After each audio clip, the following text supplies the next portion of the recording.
Grant, well, today we're in the house of Kate Ann Gray, a very special and important member of the community, and she's going to tell us a little bit about her life and times.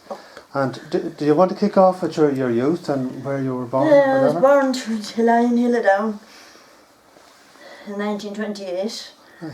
Christmas, 21st, Christmas? yeah, 21st December Ah, 1928. It was just myself, and my sister then was born 3 years and 3 months later. right. It's just the two of us, Right. myself and Jane. And I have a memory of when Jane came to the house. This must have been the nurse, and she came in with some sort of a big case or box, and she told me that she had this baby was in the box, and that's where the baby came. She brought the baby in the box. And I remember that well, and she put me sitting it up on the table, but I can't, she didn't take that baby out, but anyway. You would have been about 3, is it, did you say? I was 3 and 3 months. Right.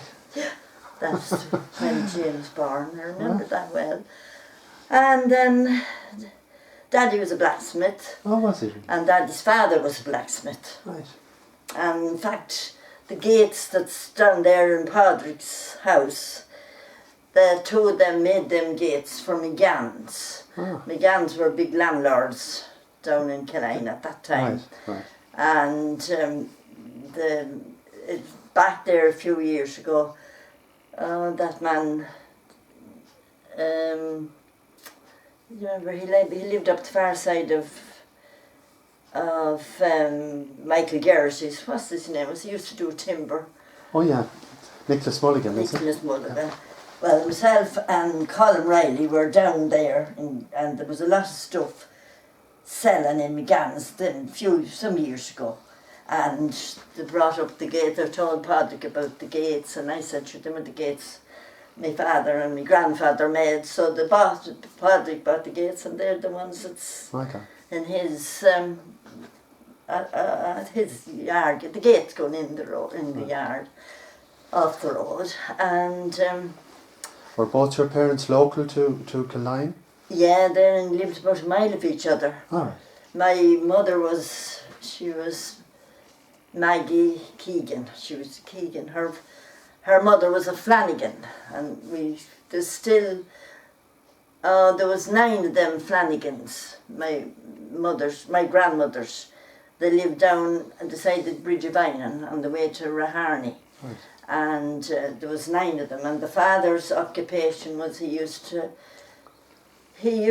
to train year and a halves horses. Right. And there was to be a horse fair in Athboy so many times a year, twice or 3 times, and he'd buy the year and a halves and he'd bring them home and train them, and then he'd have them ready for the next fair, and then he'd sell them and buy untrained ones and bring them home. That was what he used to do. Sure. But as it happened one particular fair, he used to go the day before the fair and bring in the horses, and he had a yard or somewhere he used to keep them. And used to have a room and a bed. And this particular year, it was around time, it was a damp bed.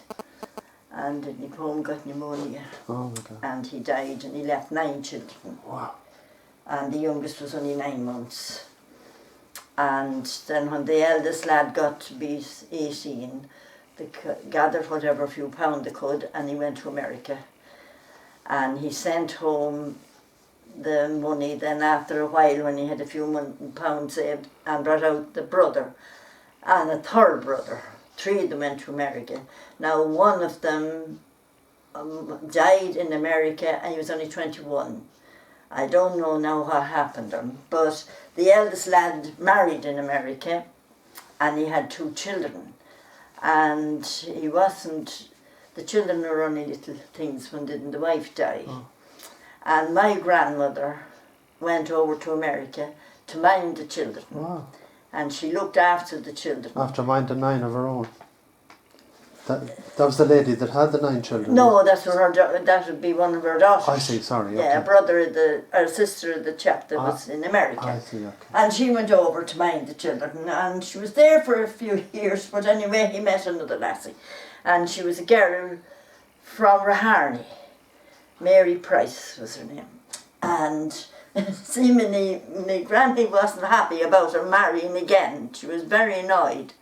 But as soon as she was married, she came home. Back home to Einan. And her two brothers was to home and her sister. Her sister Biddy, Ned and Kit. Right. And she wasn't very long there when this particular evening this trap drove into the yard and there were two men in the trap. And one was a relation of theirs, he was Johnny Gelston. And the other was Johnny Keegan. And Johnny Keegan's wife was after dying and left him with two sons and a baby. She died after the birth of the baby. And he was looking for a wife. So she was looking for Casey Flanagan. So Casey went out and whatever they had a chat, and she came back in. And the brother Kit said to her, "What do them want?" "Oh," she said, "that's Johnny Keegan and he's looking for a wife." "And what did you say?" "I said yes." "Well," she said, "you dirty looking idiot." He says, "Go well into any house to rear anyone against each other. You're mad."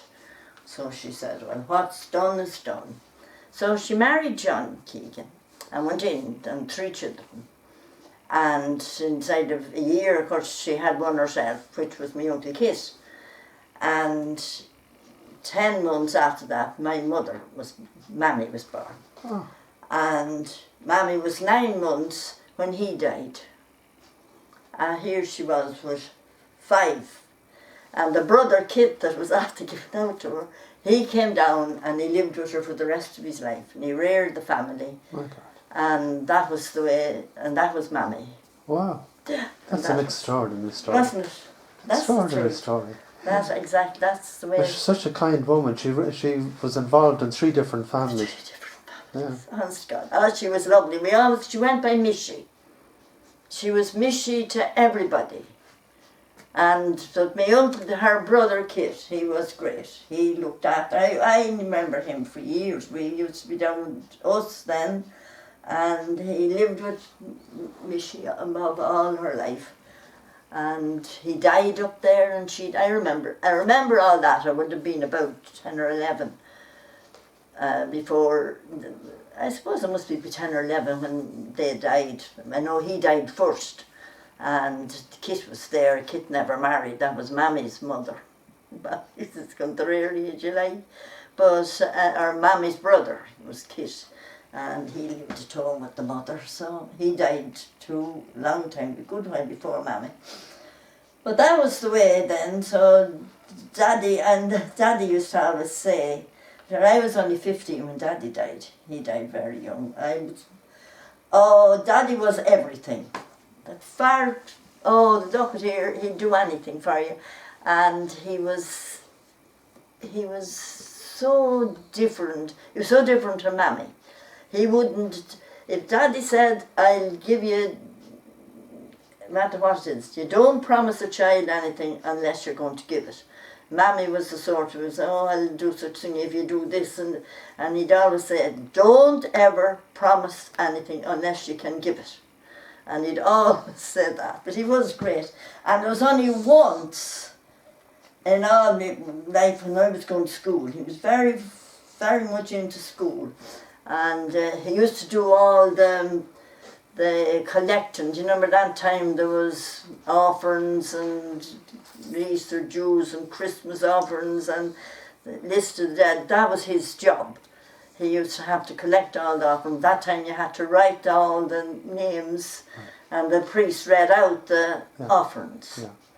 And he always done that. He was very grateful. Father Rooney was the priest who was there that time. But this was the catechism. And I don't know, I found it now, and I got the old catechism. There was one particular answer, and this night I was it was supreme dominion over us. I do often say to myself, how would a child of 7 or 8 even have an idea what that even meant? But I know I got one slap from Daddy, and I never forgot the bloody answer. I found it in the catechism. It was, oh, I don't know, it was something anyway. But I know that's what was the end of it. It was supreme to me and over us. But that was the only time that I got a slap. It was a slap of the leather. Oh, it wasn't a slap, it was frightened me. I should. So I learned. It was so unusual. It never happened It before. never happened before. No, never. But the match clearly was a very great success between your parents, even though it was. Well, it seemed it worked anyway. Even in an unusual way that it happened. That's the way it happened. Yeah. But they were happy together. They were. Well, they must have been anyway. Yeah. I never saw. Of course, I wasn't even born when he died. I don't know what happened to him, or was he old? I don't know.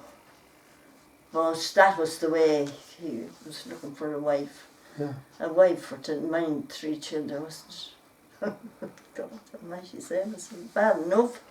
So that was the way that happened, and then I often heard them saying that Daddy's father always, seemingly he was advising him about getting married, that Mag Keegan would be a great match for him. So it ended up he married Mag Keegan. But He took his advice. he seemingly took his advice, but he was a blacksmith, but he suffered for, I don't know, 13, 14 years with this awful headache. Now, it might be a couple of days, he'd get safe, he wouldn't have it, and then it'd come back, and it used to be terrible. I remember one time he'd breaking up Always. Someone told him that Always, you know that black stuff, it's seemingly a terrible taste. I never tasted it, but I remember him taking that. It was supposed to be a cure, but I know he went to Mullingar Hospital. He was 3 weeks in Mullingar. Dr. Keelan was down there, and he treated him and whatever. This took every bit of skin off his body, and he came back, and it was back again. So then, years then after, Dr. Quigley came to Longwood, and he was telling him it could be peritonitis he had in the stomach. So he sent him up to a doctor in Dublin, Dr. Pringle, I think was his name, in the Mater. And he wasn't 2 minutes when he told him he had a tumour on the back bowel, that was his problem. And he gave him 9 months. That was in May. And he died the following March. And that was May. That was in 1942. It was during the war.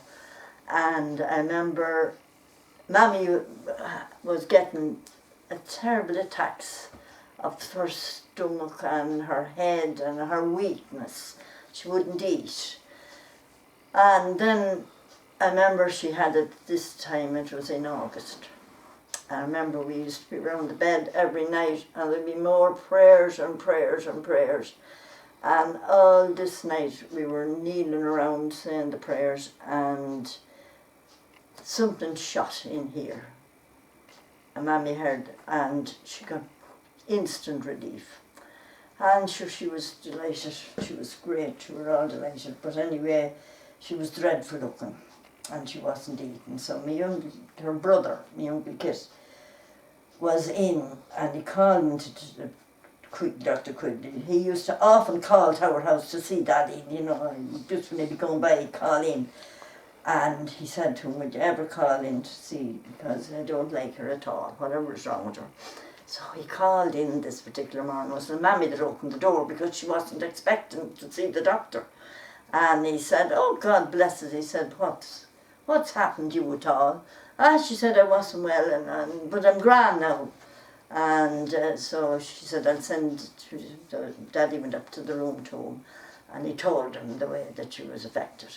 So he came down, Daddy came down, and he said, Dr. Quigley wants to have a chat with you. And I always remembered, she said, oh, I'm not going up there. No, we said, don't be making a show of yourself now, just go up to the doctor he wants to see.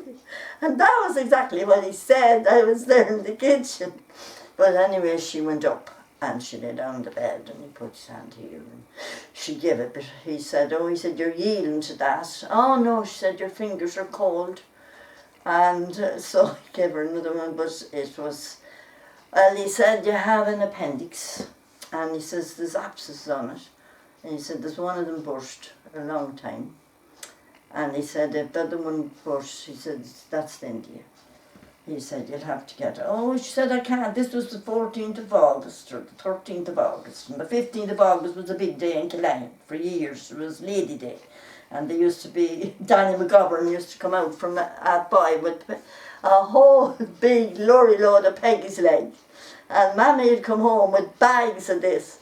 And it would be doled out from that till Christmas. These bits. Oh, she had to go. She couldn't miss Lady Day. Well, he said, if you don't go, he said, if you want to go to Mullingar Hospital, you don't go, he said, straight as soon as possible. He said, you can't leave this room now, he said, and I'm telling you that. You must stay in this room. Oh, well, she said, in that case, I'll go in the morning. So, of course, it was Giles's Hackney. They were sent for, and Daddy and me Aunt Jenny. She was a teacher in Killane at the time, and herself headed off from Mullingar. And there was a cousin of Mammy's, she was a nun, Sister Anne, and she worked in the hospital. She was over the kitchen, and she came in. So the very minute she went in, the doctor, she was brought straight to the theatre. And one of the abscesses was pushed a week, and the other one was on the verge. So the Daddy waited until after and Jenny after the operation, and they said to Sister Anne to find out how she was. And the doctor said, Dr. Lanigan was this little doctor's name, and he said, well, he said she was rotten inside. He said, I can't hold any hope for her whatsoever. And that's what he said. So she was 6 weeks in Mullingar Hospital. And at that time we used to go down, Daddy, even his stomach used to swell with this thing. But we used to cycle down, myself and Daddy would go down on the Tuesday. And myself and my Uncle Kate would go down on the Thursday. There was only Tuesday, Thursday and Sunday. And then Matt Malone would bring us on the trap on the Sunday. But I was only, 14 I suppose at the time. And when you go in there, the very much, it was cry, cry, cry for that whole hour and a half. I used to dread it. And she never lay down. She was surrounded with 8 pillows. And she, oh, look at here, and see, she wasn't used to hospitals. I wasn't used to only in the house, and that was it. And oh my God Almighty! But eventually, anyway, this Saturday she was ready to come home, and she sent us word to be in at 8 o'clock in the morning to collect her. Is that me? Yeah. The same. Yeah, there's the circumstances which her mum in hospital. And Oh yeah, sure. She came back. The lad came in for us this Saturday morning. She wanted us to be there at 8 o'clock in the morning to bring her home. So I don't know, they were about 10, I'd say. But anyway, we were McDermott's in Mullingar. They had a big sweet shop, and they used to sell out their stuff to, Giles's along with, they had a shop, and they used to buy their sweets and stuff. So your man had to call there, and it was on a hill. McDermott's was there for years, and the lad was driving the car, the Hackney for Giles's car. He had to collect stuff for him. But anyway, we were on the car. He got out of the car and ran into a thing, and he never put on the brake, or didn't put it on right. And the next thing, we started down the hill, and Daddy got, poor Daddy's stomach, but he got out. He didn't know how to even, we didn't know anything about cars at that time, but some fella was come up the town in a bike. Now, of course, that time there were very little cars, and the car had gone up on the towpath and had down, and it was starting off down the hill.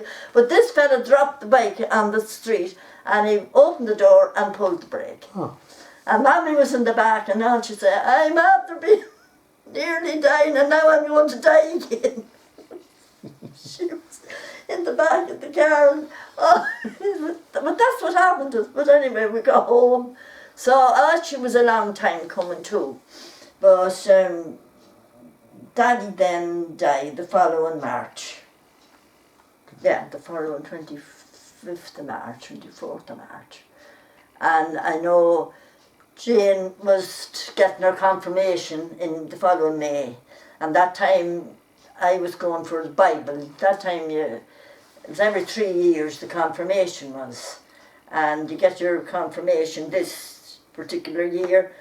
And then you do your Bible, and then the following confirmation in 3 years' time, you went for your Bible. And you were questioned by the bishop and the catechist, and you got a Bible prize, and you got, that time you all went to catechism after Mass, and you got a prize for your attendance after Mass for the catechism. That's all happened. That doesn't, these things don't happen now. But it was very nice. I have them books, they're somewhere around still.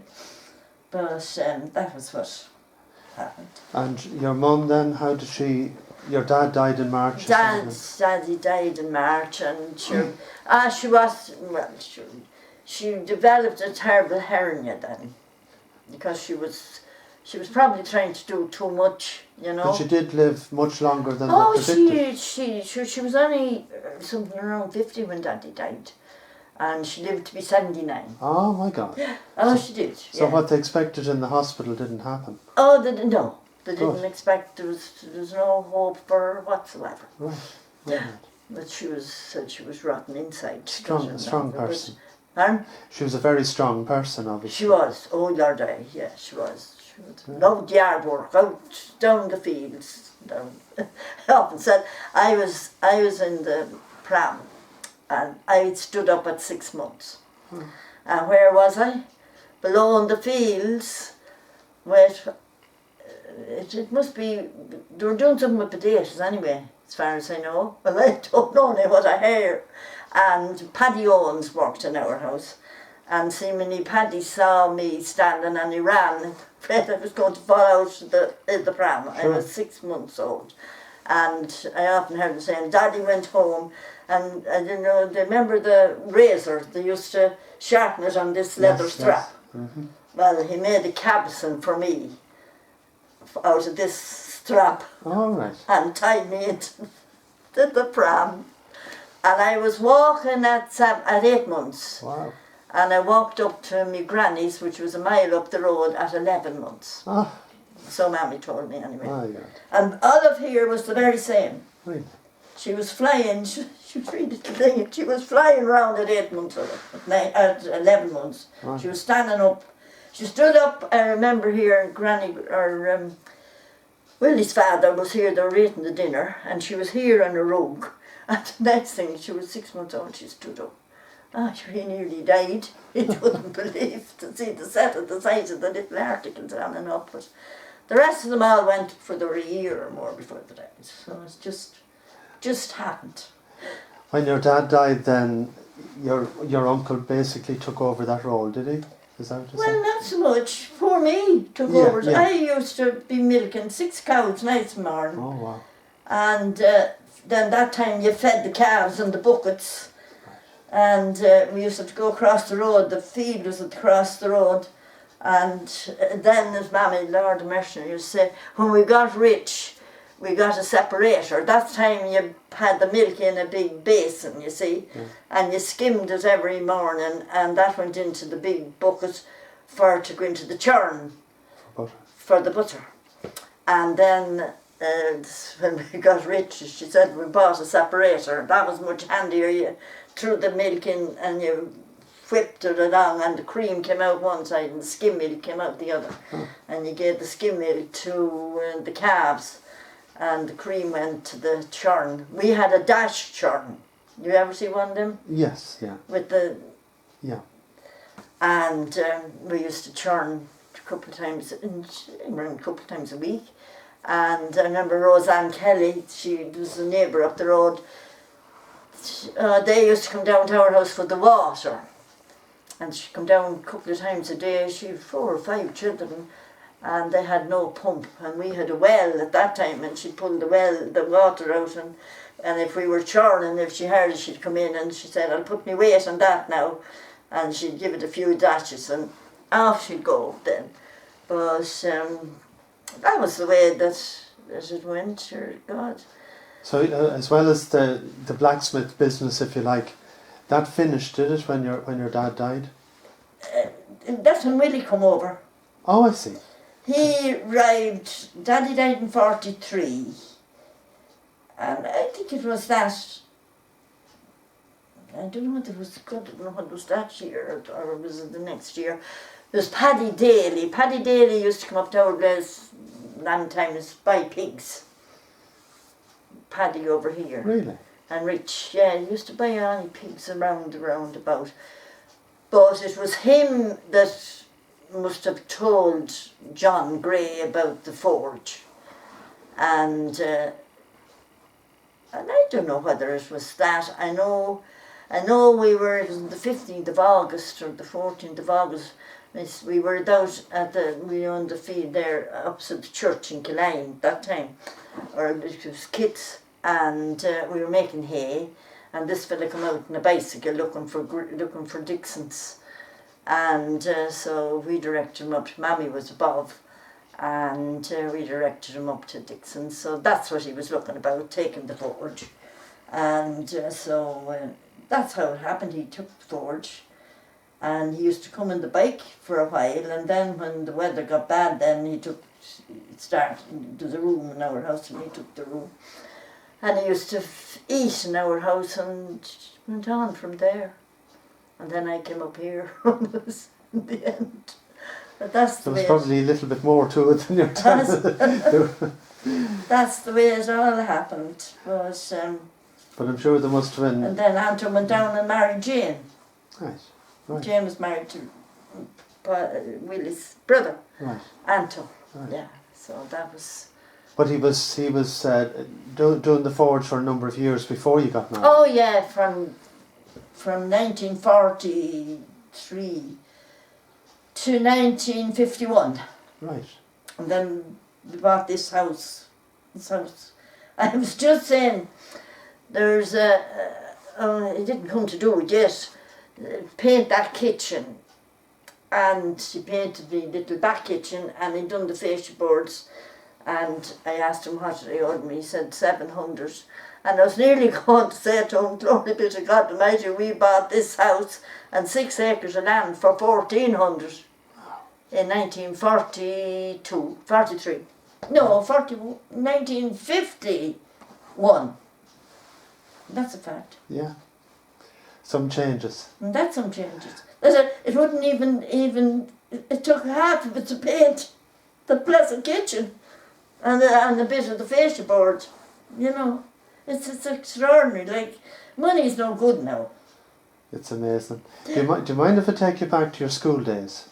Oh yeah, I don't know much about the school days. No, well, yeah, you have good memories, I'm sure of that. At least your experience is very different to today's experience. So yeah, but my first room we were into the infants, and first was my Aunt Jenny was my teacher. Ah. And was that a good or a bad thing? It was grand. Aunt Jenny, she only lived up the road from us. I had only 2 aunts, my Aunt Jenny and my Aunt Mary Ann. Aunt Mary Ann, Lord of Mercer, she lived over in the Canal Bank. She was married to Jim Carberry, and she had no family. My Aunt Jenny was married to Jimmy Rafferty.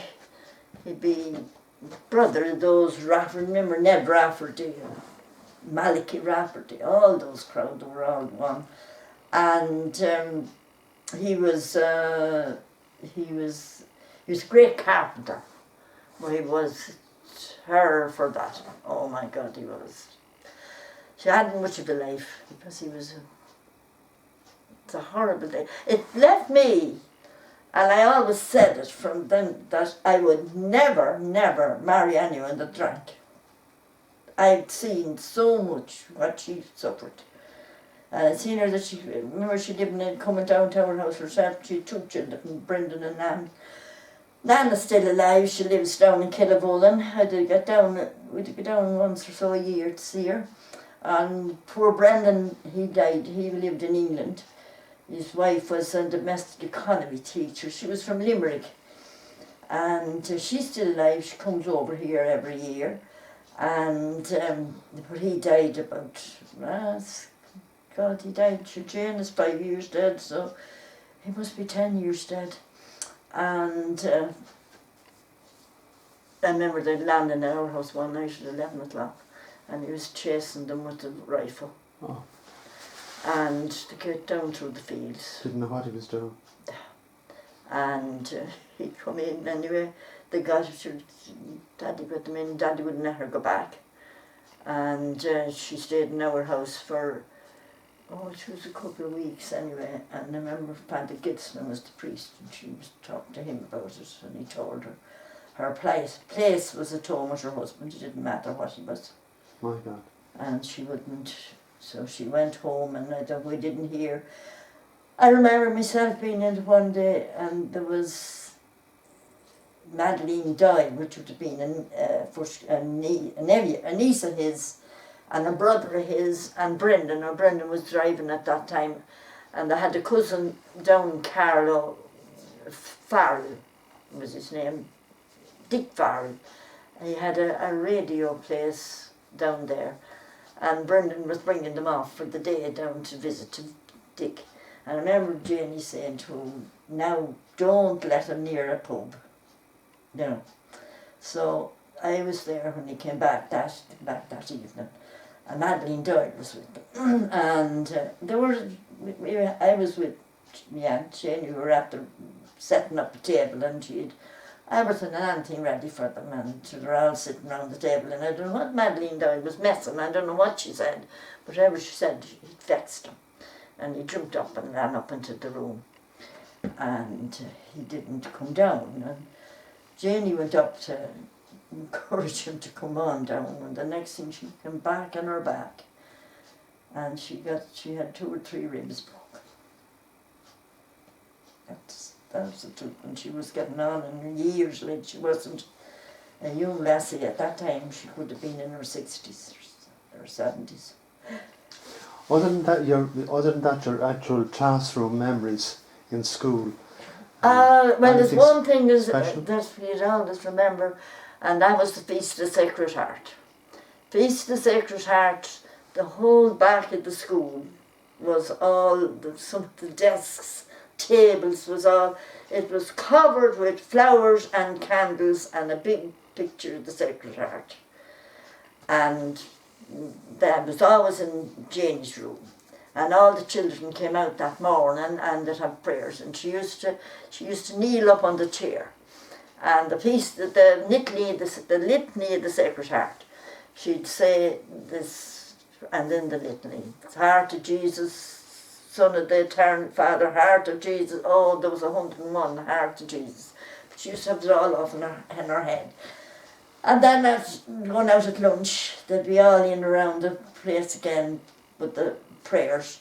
And then before they would go home in the evening, then had another litany of the Sacred Heart and so many Hail Marys and whatever. And then we had to clear the altar. And it was funny, you see, most of us would all bring bunches of flowers, and I'd want to bring home someone else's bunch and some of this sort of a thing. And you go home with all the flowers, and there'd be only just 2 little vases left then up on the window. The tables and everything would be put back in their places and everything, but that was every time the Feast of the Sacred Heart. I'm sure it's never even heard it now. But that was a big day. And did she teach all age groups or? Oh no, first infants first and second, I think. Mrs. Quinn then, she was from Longwood. She was a sister of Dr. Kane. Do you remember Dr. Kane? He was the Bishop of Meath. Oh, sorry, yes, okay, yeah. And she was, Louis Kane was her name. And she was a brother or a sister of the Bishop's. And that she had another brother, Father Furzy, right. Kane as well. He was another priest. And she married Florrie Quinn from Beliver. Right. You might have heard of Yes, him. yes. Well, that's what she was, and she lived in Longwood. In fact, her daughter is married to Stoney Burke, Oh, really? the lad that has I think he plays for me, does he? Is that right? Possibly so, I yes. think he does. Yeah. And they have a public house in Longwood. Right, yes. And she used to cycle out from Longwood every morning. She done third and fourth class. And she was a very nice person, now she was. And then Mrs. Feely was the first teacher, and my Aunt Janie were the first two teachers in Killeen School. And it was 100 years open this year. And she was in it until, I don't know, well, she must be over 40 years teaching in it, Mrs. Feely. She was down from Beliver, down from Kildalkey, Mrs. Feely. She was a Crooks. Bridget Crooks was her name. And she married this old fella, and he was from Cork, and he was a principal teacher in Clonard, and she was principal teacher in Killeen. And they had Colm and Oliver, James and John. They had 4 sons, and the first child was a little girl, and it died when it was a month or 2 old. And then she had 4 sons, and the last child was a daughter. She's still alive, Nolene. She went on to be a nun. She went to some convent somewhere down the country somewhere, and they were preparing for Christmas, and she had drawing pins, a couple of them in her mouth where she was putting up decorations, and didn't one of them go down. And they come along, they had her eating cotton wool sandwiches or something, hoping to catch the thing. But anyway, it didn't happen, so she was brought off to hospital. And it had stick in her lung. And they were very, very nearly. The only thing, and seemingly it's still in, I don't know what, one of the hospitals in Dublin, this particular surgeon, he got a magnet thing, and he put it into something, and he put it down her neck and didn't draw it out. And it was very nearly covered with the covered over. But anyway, the nuns kept on to her, like that she was saved for something, and that God saved her to go to him. And the mother used to say that they sort of dragged her into it. So she went to be a nun, but she gave it up then, and she's an eye and ear surgeon now. Oh, but I don't know what age she wouldn't be that much. She must be nearly 80 now. Now there's the eldest lad was Colm, and he went to America. The mother was trying to make a priest out of him, so he was just to come to the mass, and he all in black and a black tie and a white turn. He went to St. Fingens. So Jenny Mackey headed for America. He never came back. He was supposed to have died over there young. And then was Oliver. Oliver was a chemist. He had a chemist down in Wexford. I was in it a couple of times, but he died here last year. And James, he's an architect. He's an architect, Killeen Church, and he lives down in Mullingar. And I don't know where. I think Oliver died lately. Oliver was in the civil service, and I think he died this year, as far as I know. So there'll be about 1 or 2 of them alive. But that was the way. Your earliest memories of houses, not just your own house, but generally what a house or a kitchen or a sitting room looked like in those days. That was before electrification, it was before washing machines and all of that. Televisions, of course. I remember my granny's house, and she had the bedroom, and there was a table, and that was always the statues and holy pictures and all sorts of holy things on this table.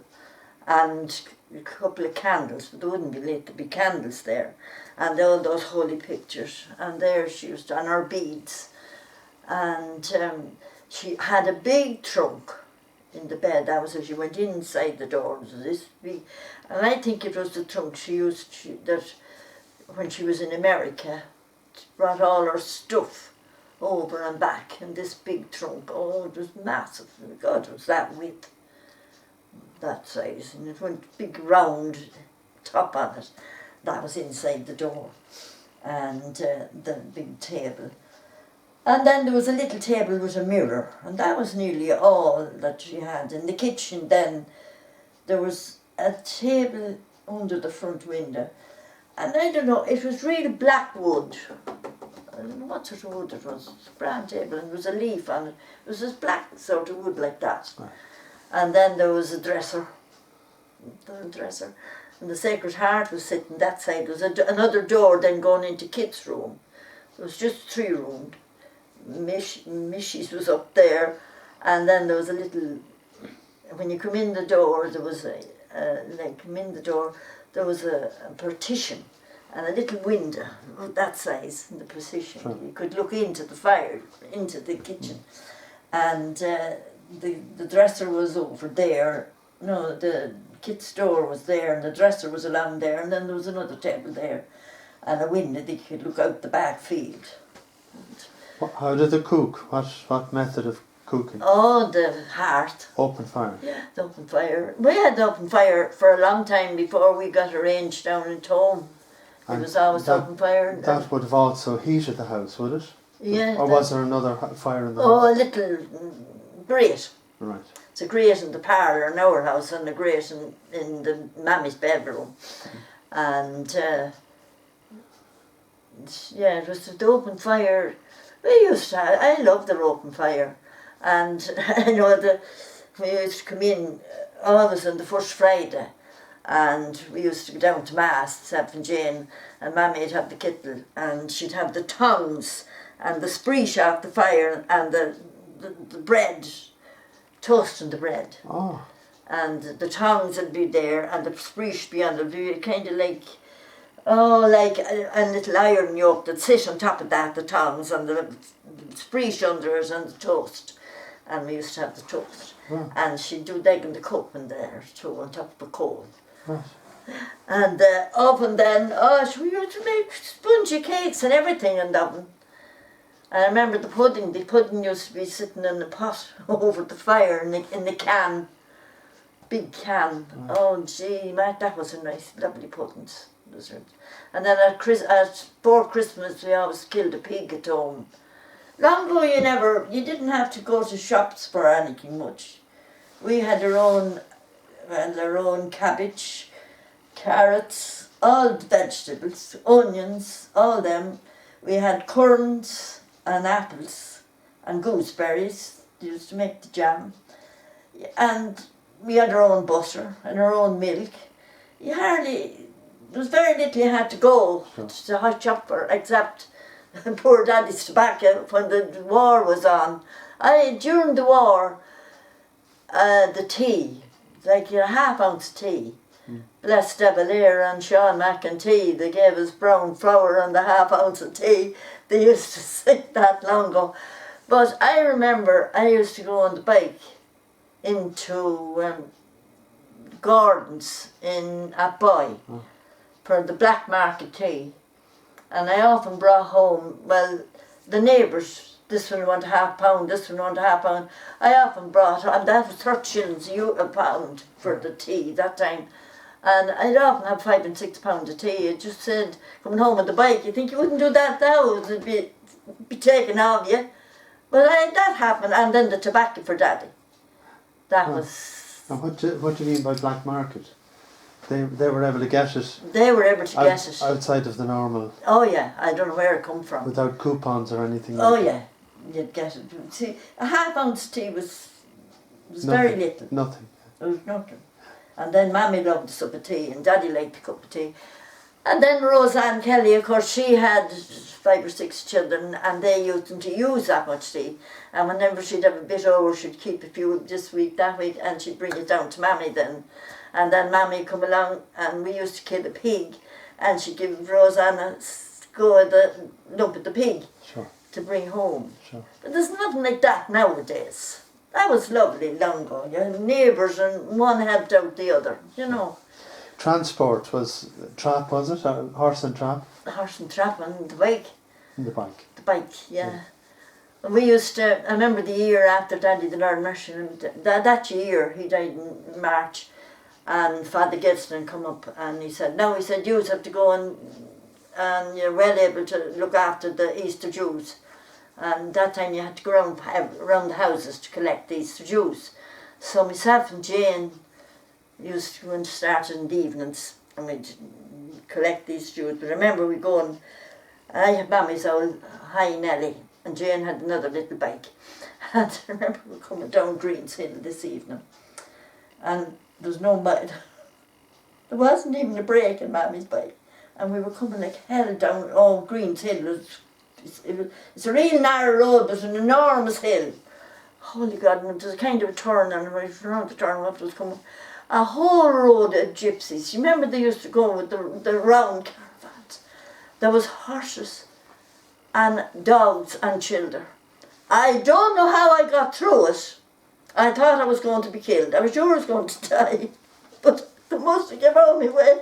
And Jane was above, and she got off the bike and she didn't know what was going to happen to me, but I got through. But that was one time I was nearly being killed. And I remember another time, I used to do the herding in the morning down the field, and there was a mare, the red mare, and she had a foal. And every morning the foal used to come running over to me, and of course I was delighted and I was always rubbing the foal and I thought it was great. But this morning I think the mother was getting jealous, and I didn't see her until she caught me there. Really? Oh jeez, when it wasn't my face I was so lucky. She caught me there. Well, I got to the ditch and not having yet, the sweat came out of me. I got such a fright. It really frightened me, but eventually I got home, but I never told Mammy. Lucky, what saved me was I had a leather coat that buttoned across. It was in the wintry time, in springtime, and that's what saved me, but she skidded me. And I was afraid to tell Tom, I said nothing. And it was just better, wasn't it? One day above in the room dressing it, and Mammy came in, so I had to tell her then what happened. But she actually cut you. What? The horse actually cut you. Yeah, she took the skin off me. My God. Yeah. But and another it was a different horse. Kit was going up to mow, and of course you always had to go with him and set him up, start him off. And we were going, and I loved riding horses. It was a different for horses at all. And Kit went on with the horse, and I was riding. It was the red mare, and she was only a young mare, and we hadn't her very long. We were after buying her something up in Killucan. And I was on the mare's back, and Mammy called me back for something, I don't know what, something that she wanted anyway, and I went back down on the still on the mare. And I started up, the Kit had gone, and clear to God Almighty, when I came out on the road, of course there was no sign of Kit, and the mare, she got into a gallop. And only lucky enough she had the what they call it, the hames round the collar. And that's all I could hold, was the hames. And I know we went round across, Auntie Murray lived on the bottom of the hill from our house. And Auntie, so that when she ran in and got on her knees to pray, there I was going by on the horse. And no saddle, it was just bareback. Not at all, he was going to mow the meadow from Glendale. And we went along, and clear to God, we came up to there was a burying down, there was a lot of new land that was there, tenants had got it. And wasn't Kit just there, and Aidan Quirk was coming down with a hook rake and a horse, and they kind of went across the road, and he stopped. So Kit told me I'd have been in Killucan because he'd go straight home, the horse would go straight home. So anyway, that was 3 times I nearly killed myself, but I survived. But Auntie Murray was in an off state, and that particular time, Mammy's, when she'd be, what would she be? Would she be Mammy's stepbrother's wife.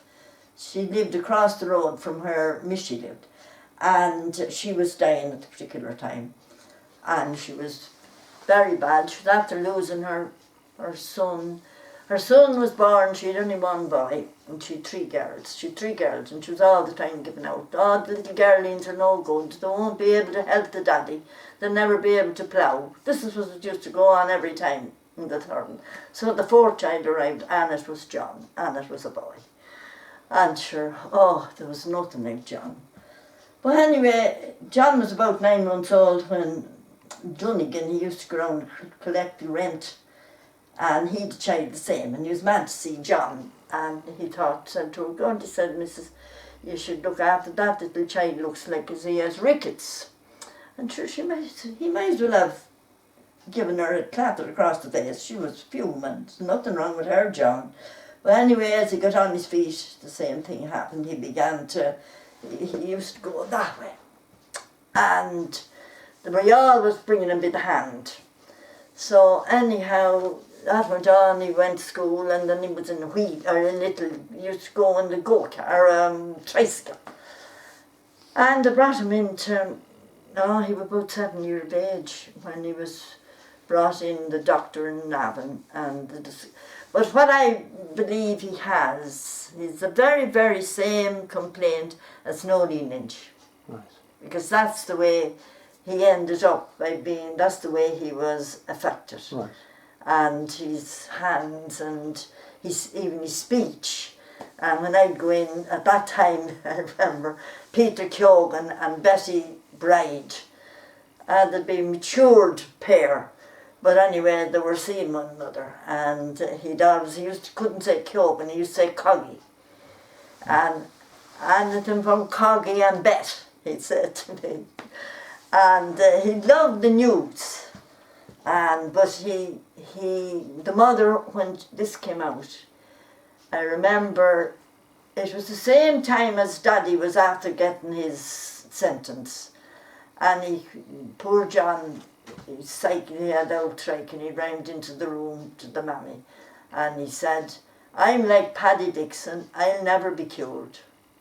He was about 7 years of age at that time. He never was, but anyway, it went to her heart. And she died of a broken heart. And she died the year after Daddy died. That's a fact. Right. She just, there was nothing left in her, only the bit of skin that was over the bones.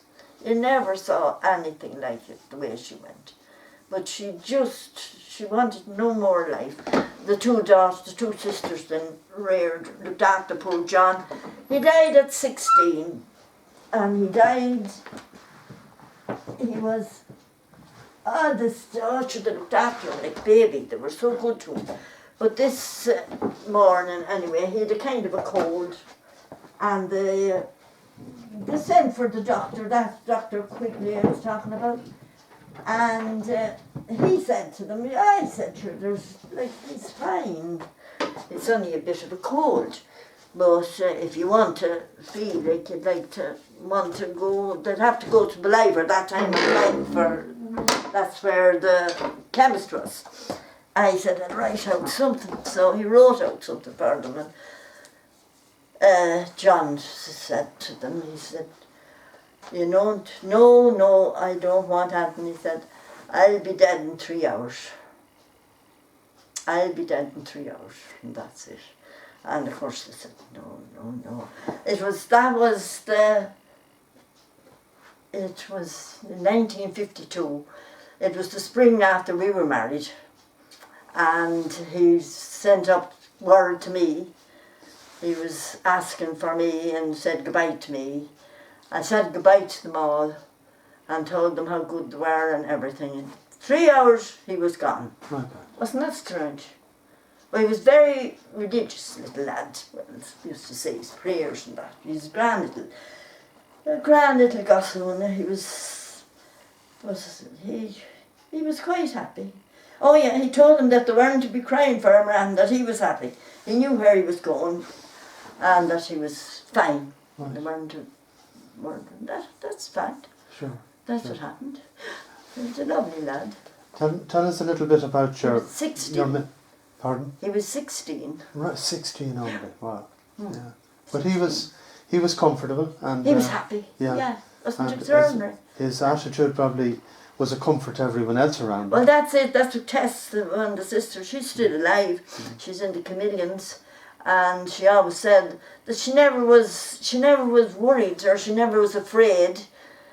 Like when he died, Yeah. that she stayed there in their house. That she, he seemed to be. He was quite happy. He was at peace. In 3 hours. Yeah. How did he know that? I don't know.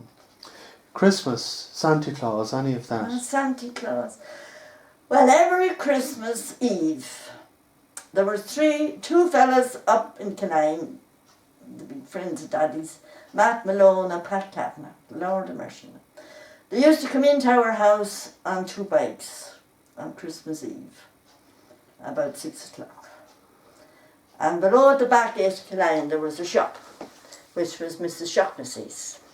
And she used to sell little bits, dollies and little yolks, and sweets and biscuits and all sorts of things for the people who lived around. But the 2 boys used to bring us, we were kids, down to Shaughnessy's, 6 o'clock in the evening. And she'd bring us in and into the kitchen, and we used to get a glass of lemonade and a slice of the Noel cake. There was Christmas cake long ago, with Noel written on top of it. And we used to call it the Noel cake. And we used to get a slice of that and a glass of orange. And then Pat, I remember Pat saying to her one time, there was a whole lot of balloons. And Mrs. Shaughnessy now would say, what's the price of the bladders? Used to call the balloons. And I remember coming home with a gun one time and a box of caps. They buys all these little bits of rubbish and we go home. But coming up that Mill Road, we used to call it, there was 5 or 6 houses that are along there. They were the people that came up from Coronan and they got land and houses. They were all 2-story houses. But every one of them houses, there was 2 windows on top, 2 windows on the bottom, and the sky light over the door. Every one of them houses, there was a candle lit in every window and one over the door. But Brady's had a candle in every window and 3 candles over the skylight on the door. And they used to stop and let us stand and look at them lights. And I will never forget them. It was so much, it was Christmas. Lord, it was lovely. And you would, I thought it was beautiful. That was every year until we got too big. But that was our Christmas treat. Of course. Really special. Oh, yeah. And the Christmas day itself, was that very, very Christmas Day, different? Mass was 7 o'clock and Mass after. We always went to 7 o'clock and Mass after. And we used to come home, and that time the pig was always killed before Christmas. They used to call it the grishkins, you know, that part of the pig. And Mammy, that would be put on the pan and would be fried. It would be half ready before we go. And and the liver. I used to love pig's liver.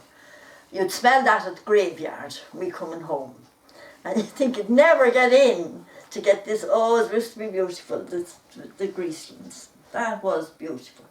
And then we used to go back down then for, I don't know, it was a 10 or half 10 mass, myself and Jane would go to I always went to the 3 masses.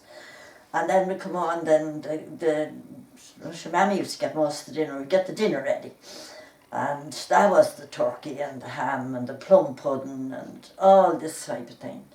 But then we used to usually always go up to my Aunt Janie's after the dinner in the evening for a couple of hours. That'd be Daddy's sister.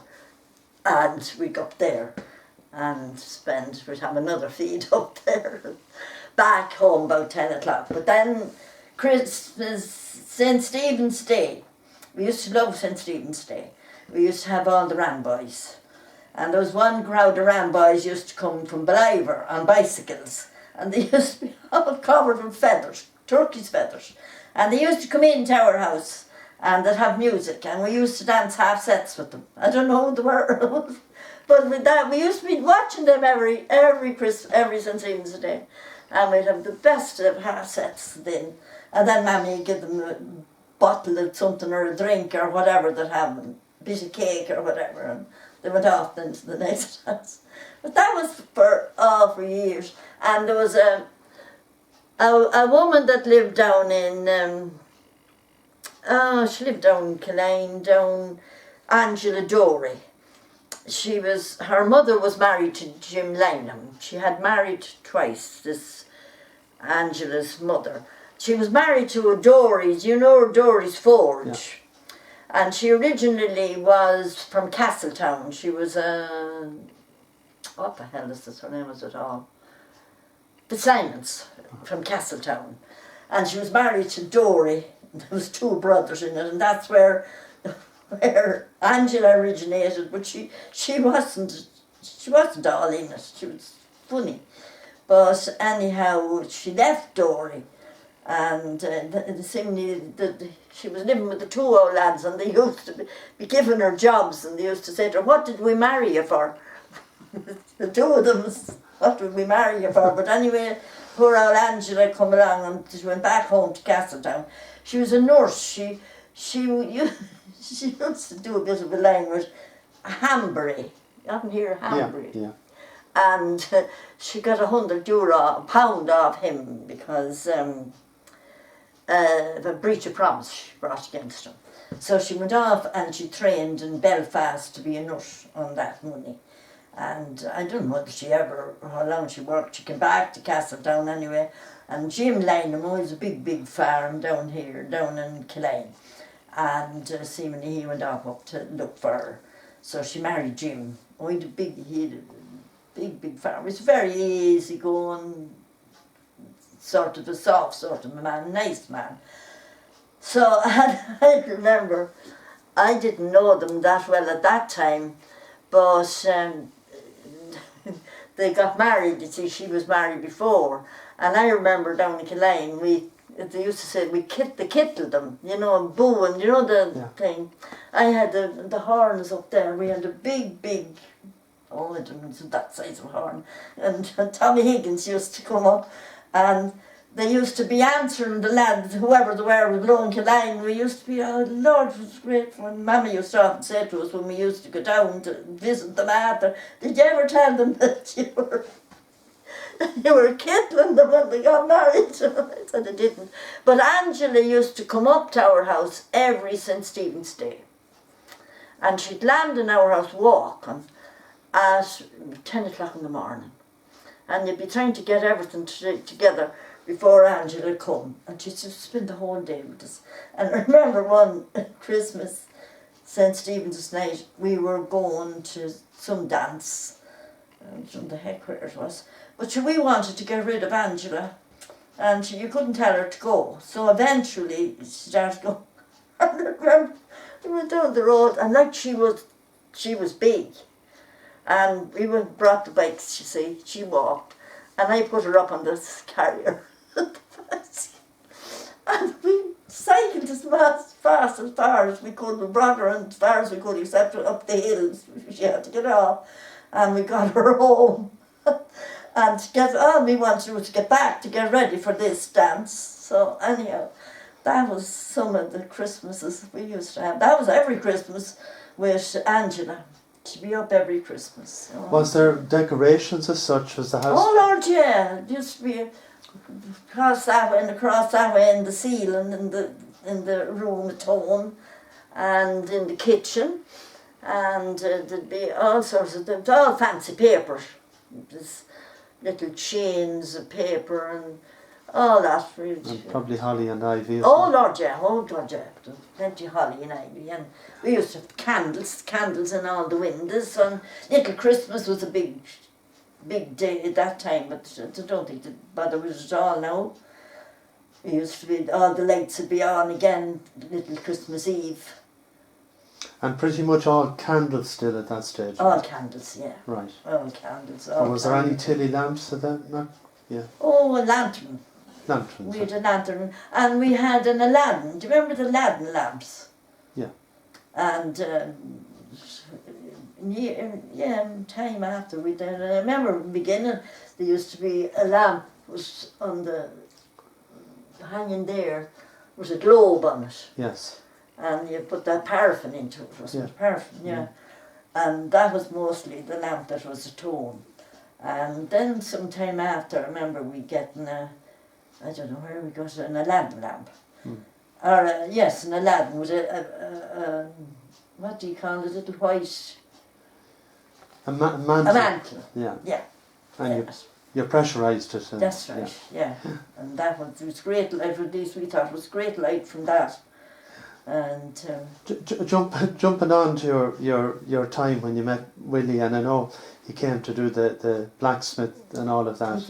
And what type of recreation was there at that? I mean, you would have went out together for a while and. Not much recreation because Mammy was very strict. There was no such thing as getting out or anything like that. Mammy was very, very strict.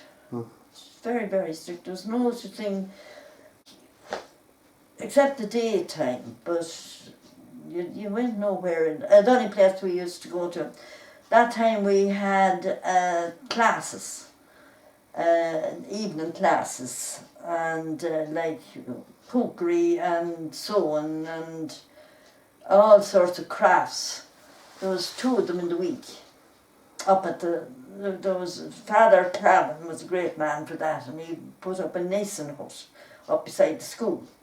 And we used, in fact, Master Kelly's sister, wife, Mrs. Kelly, she was Mrs. McEnroe at that time, Miss McEnroe, she taught up there, taught us. And I forget the rest of them, I remember she teaching there for a good while.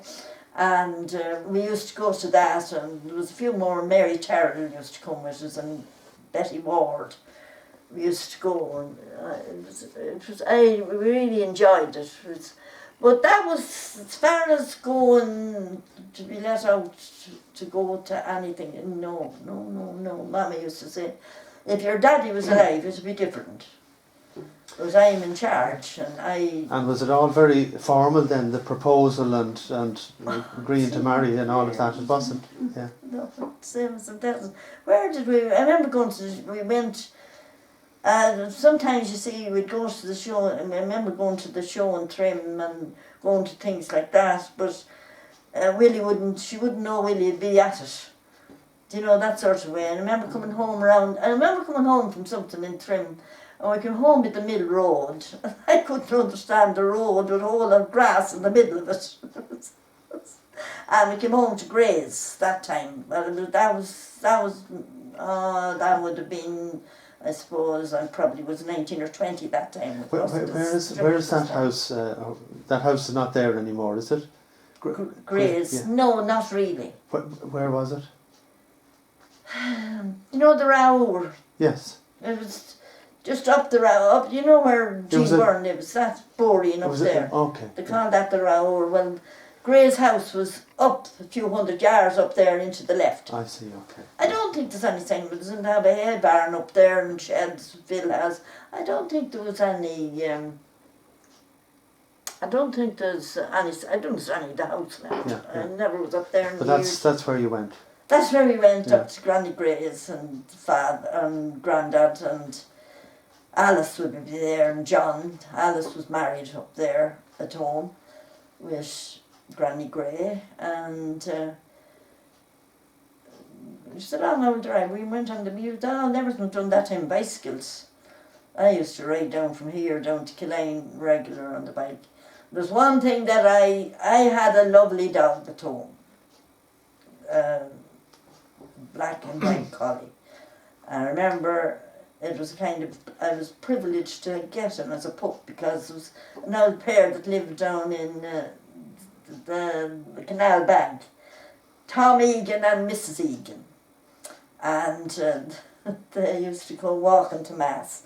But anyway, I remember Kit, the Lord of Mashroom, got this pup for me. And it was very hard to get a pup from Tom Egan. And Tony Havey used to say, they used to be on to Mrs. Egan, that no family. And she used to say, Tom Egan and I could have kids we liked, but we didn't like, we didn't want them. So that was it. So this is what she used to say. But anyway, this black and white dog, he was fantastic. But every Saturday, I had the bath at home. This bath was outside, you know, for washing the clothes.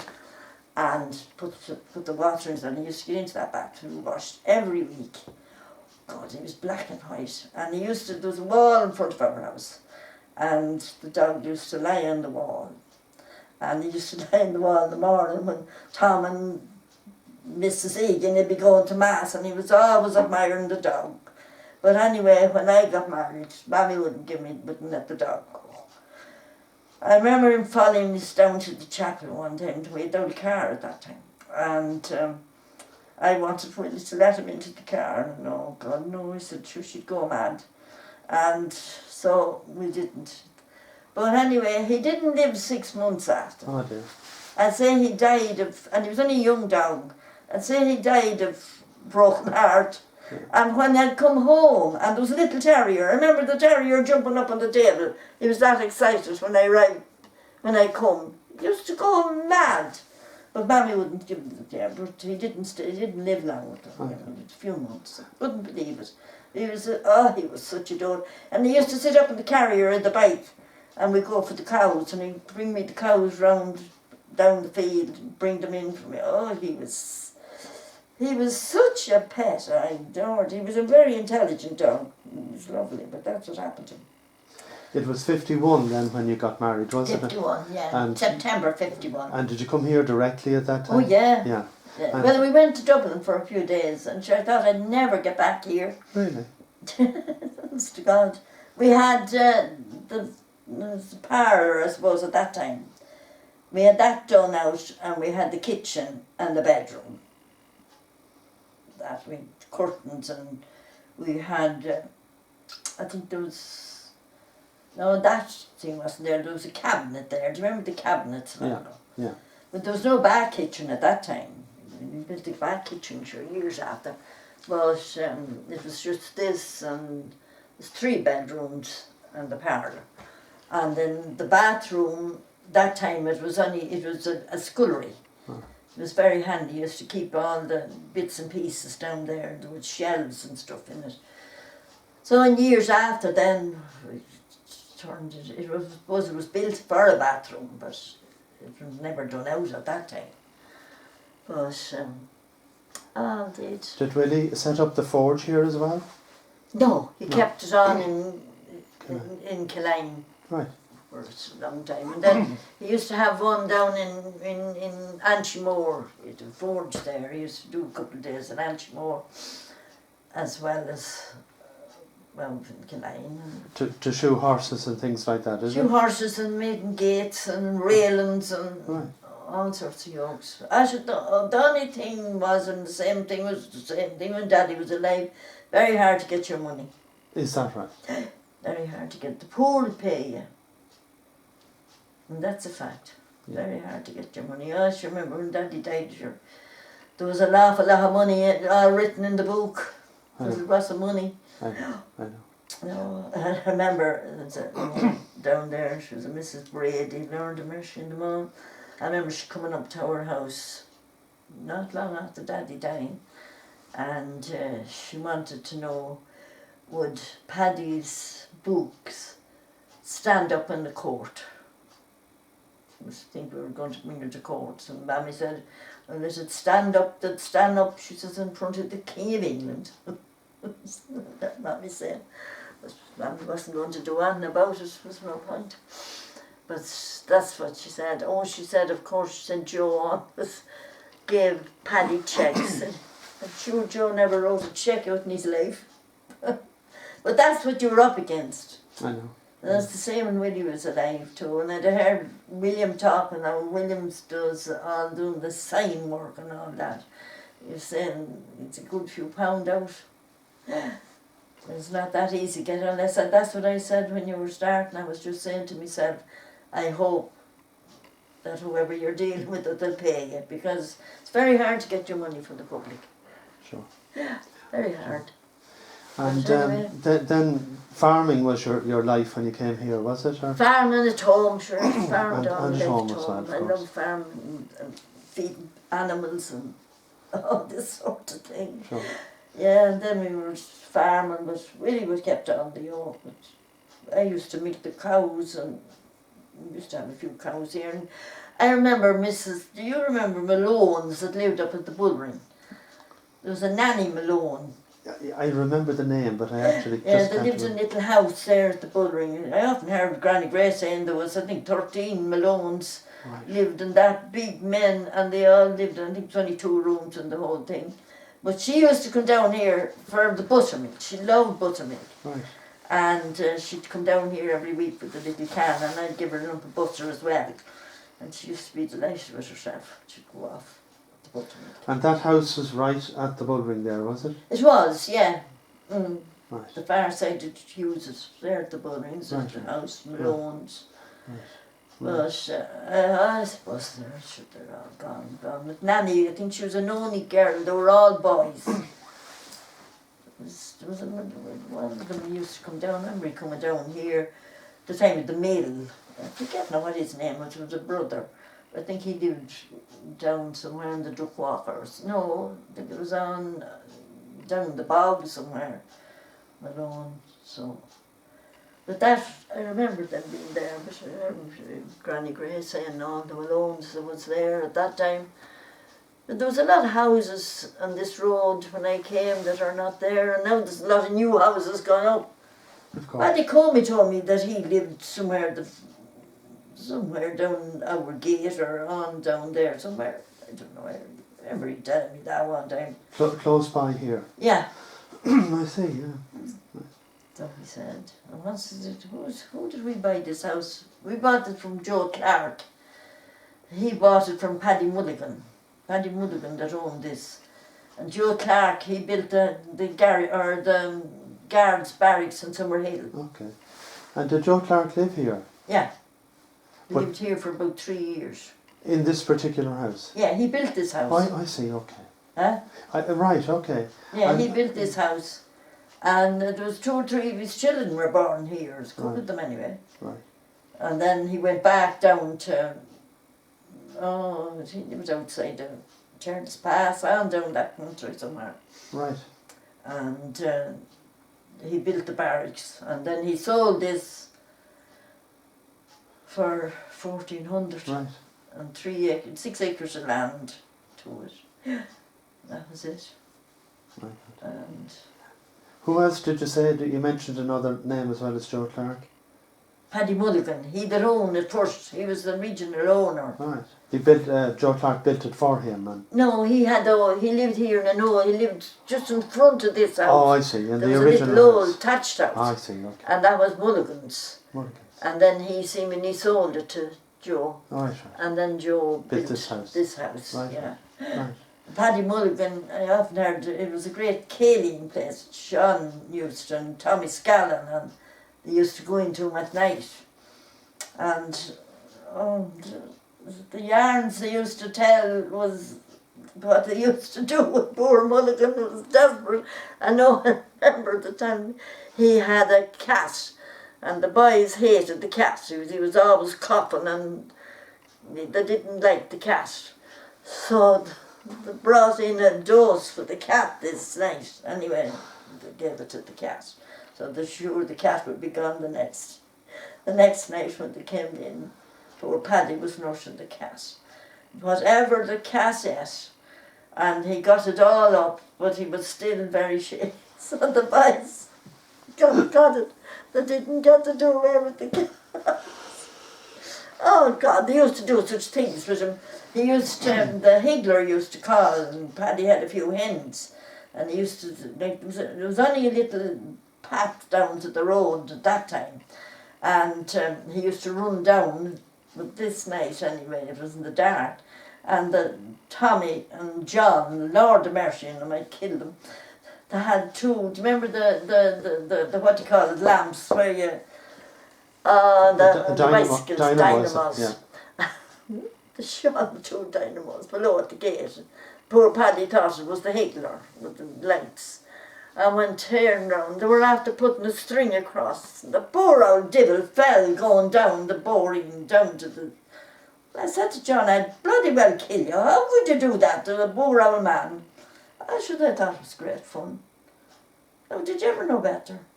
For a pair of grown men. But they were all the time annoying, the poor devil. Your memory of this road, we say from the church to the Bullring, in when you came here in 51. Poor Rogers. Do you remember him?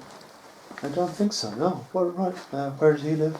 He lived down in... He was married to Mrs. Sweeney, Tony Rogers, and had a son, Tony. Right. Tony Rogers. He was a funny fella.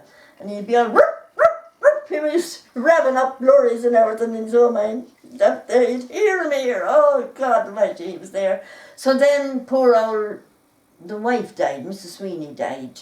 I'm sorry, she married twice, is that what Yeah. you said? Right, okay. She was married to Sweeney and then she married Rogers. Was that Jack Sweeney? No? Who was she married? Must be Jack's father. Oh, I see, okay, right. Must be Jack's father. Must be. And I know poor old Rogers died and... So he was... Oh no, Mrs. Sweeney died and they hiked him and Tony into the home and trim. Jack Sweeney took it over then. Oh, I see, okay. So Sweeney's would have been pretty much the first house after the church. There was, now I didn't see it, there was Young's lived I think there. What was her name? I remember really talking about her. And I know she had a garden with apples down there somewhere. Some of them used to go in to clip the apples, but she chased them one day. So her house was there, well, George obviously at the house on the very corner. Yeah, but I think there was a house, Mahans lived there. It's this side of the graveyard. It wouldn't be altogether opposite Padraig's, it'd be, you know Sweeney's Boring? Yes, yes. Well, to the right of Sweeney's Boring, there was a house in there, attached house. On the same side? On the same side. Right. And that's where Sean Mahan was born. Oh, And really? Right. Paddy Mahan was born. I remember Mrs. Mahan being often, when I'd go down there with the cows, she'd often come out to chat, Mrs. Mahan. Right. And Mairead was, they were all born there. Right, right. Until they got that house where Peg Clark's father lived. You know where Mahans is? You know where Mahans is now, where Carol's Yes, lived. yes, yeah. Well, that's where... Roughly when was that built, can you remember, those two houses? Where Carol's are now? Where Carol's are now. God, they must have been there when I came here. Sure, they must have been. But you're saying Mahans are living here? Yeah, but you see, what do you call them, lived over there. Clark's. Right. They lived there. Right. And I don't know how long they lived there, but he used to work on the road. Peg Clark's father. And Barney Clark. Yes, yes. And the mother, I don't know what sort of a setup, but the mother used to live in Summerhill, and remember the little houses? I don't, but I know they were there, yeah. Yeah, and who's this she used to live with? I remember seeing her. Talon, I think. Jack Talon, was it? Yeah. I remember seeing her, and there used to be half doors, right, them houses, and they'd go in on the bicycle or go in wheeling some of them in the pram. She'd be looking out over the half door. Right. Like tell me your memory of that. There were a number of houses there on that left-hand side between where Sean Mahan is now and Shaw's. Yeah, but I don't know. I remember seeing her looking over the door. Mrs. Clark. Mrs. Clark, yeah. And I don't know, did I even know her? And whether she went up to live with the husband then, I know he took redundancy. What did he do? He worked on the road, council. I see. And he took redundancy. Right. And when he did, Peg was rocking around at that time, was living with him, and I think Barney. And I remember that summer they did a whole crowd of must be some relations, supposed to be from the Bog of Allen or somewhere. There's some of them. But there was one bio in it, and I remember them going around with pegs. So the next thing, the whole lot of them went off. Right. And the father and all went off.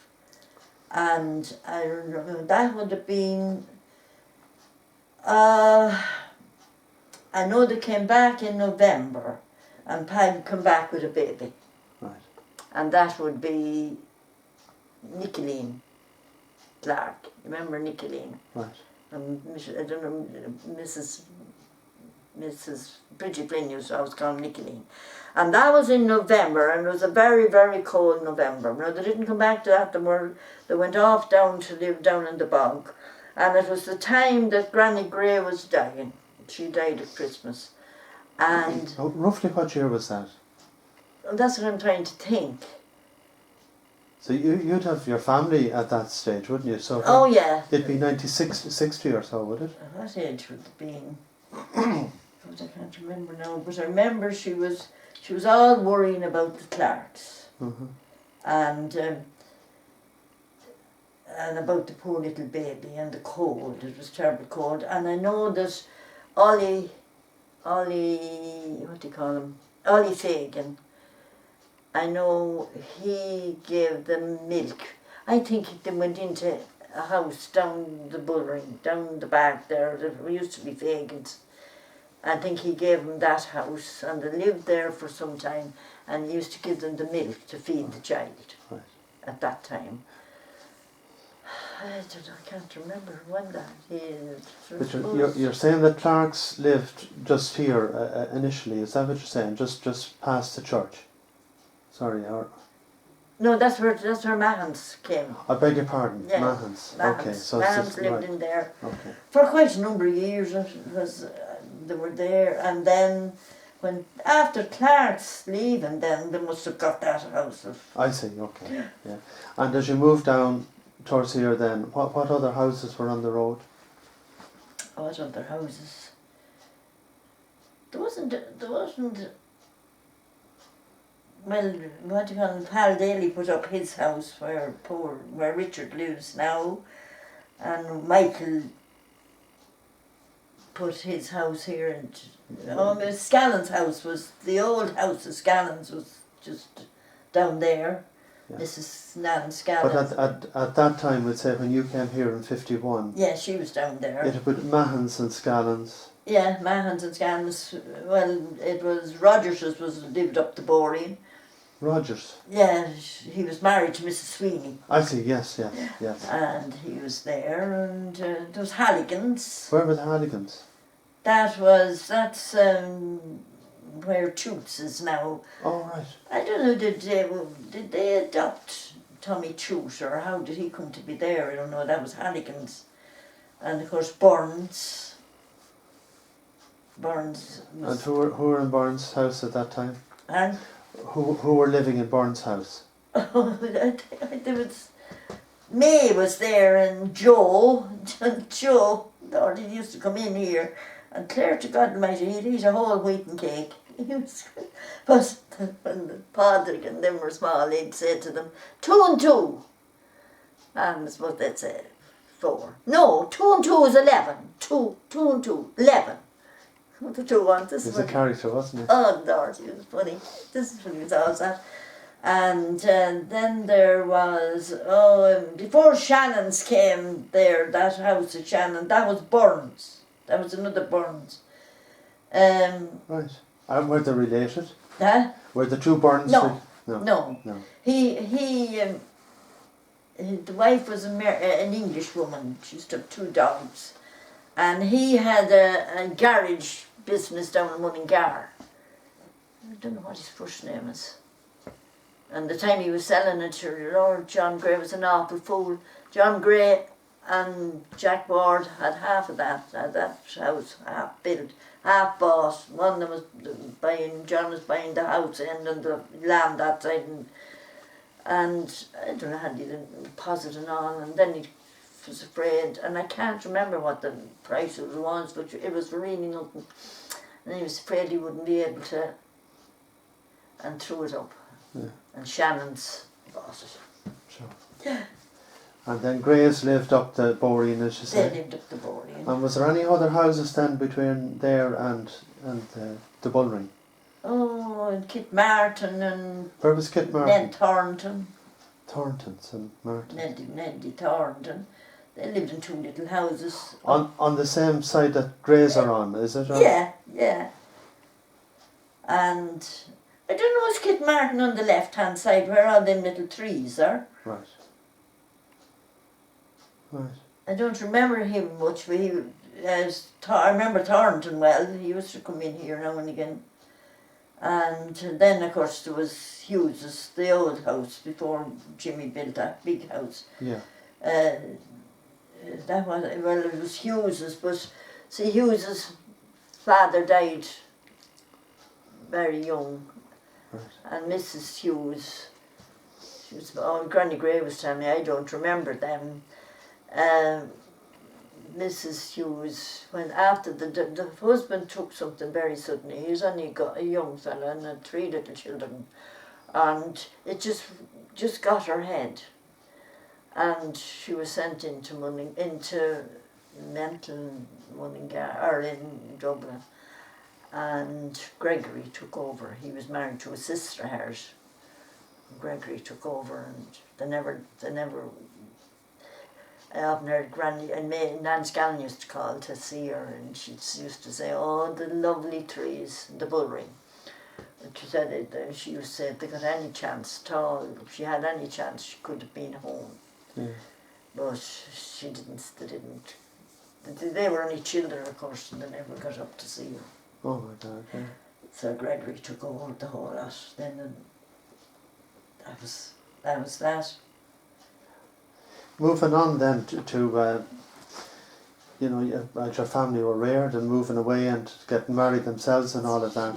Tonight. And I suppose your own experience with Oh, poor dear Willie God. wasn't And to be left on your own. was dreadful, yeah.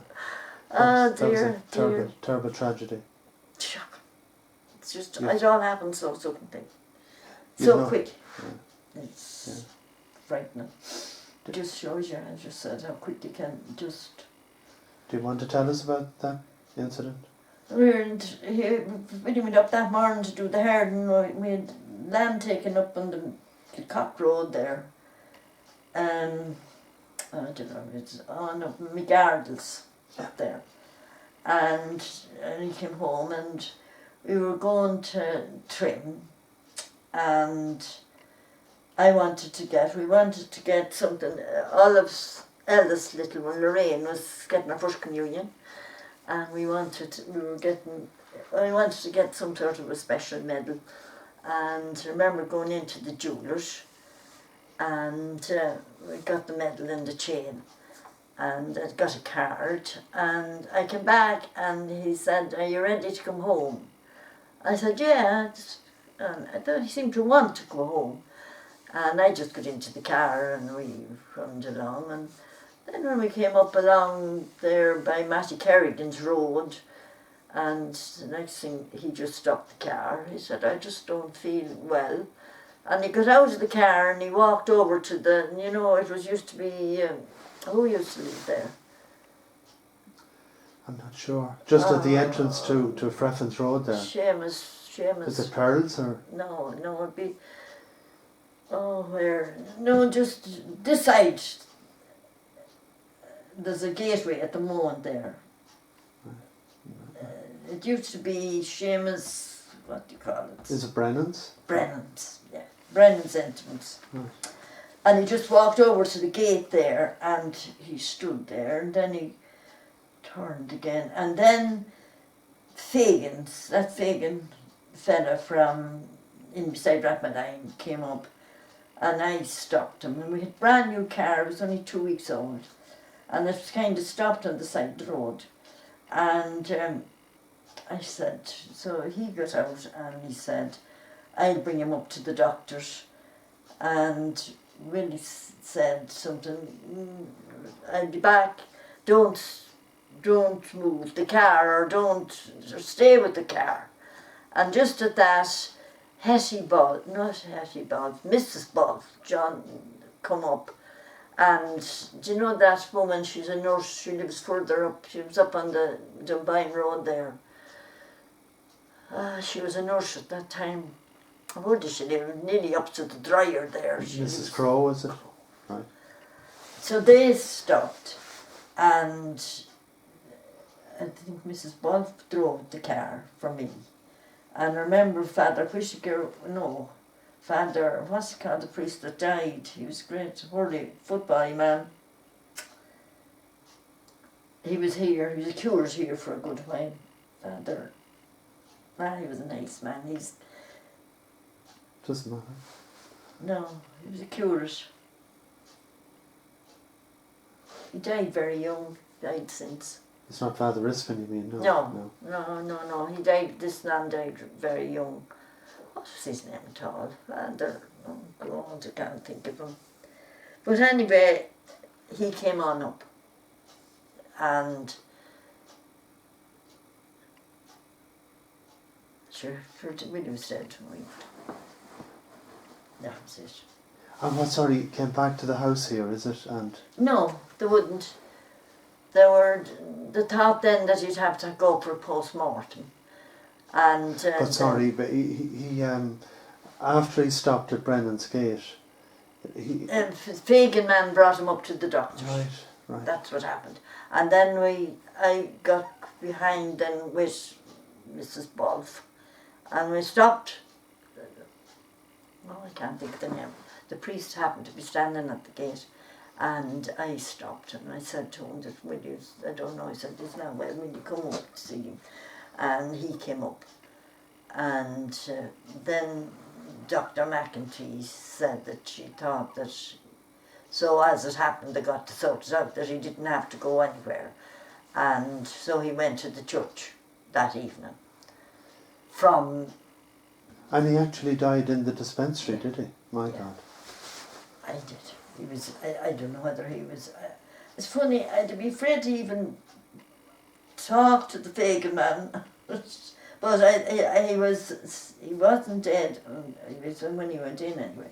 They brought him into the dispensary. Yeah. I shouldn't be bringing you through this. It's a very painful story. Oh, it's horrible. And then we couldn't have find Padraig. Padraig was working, and he was. I don't know where he was, and. He never knew till he came home that evening. Right. We couldn't, there was no these phones around at that time.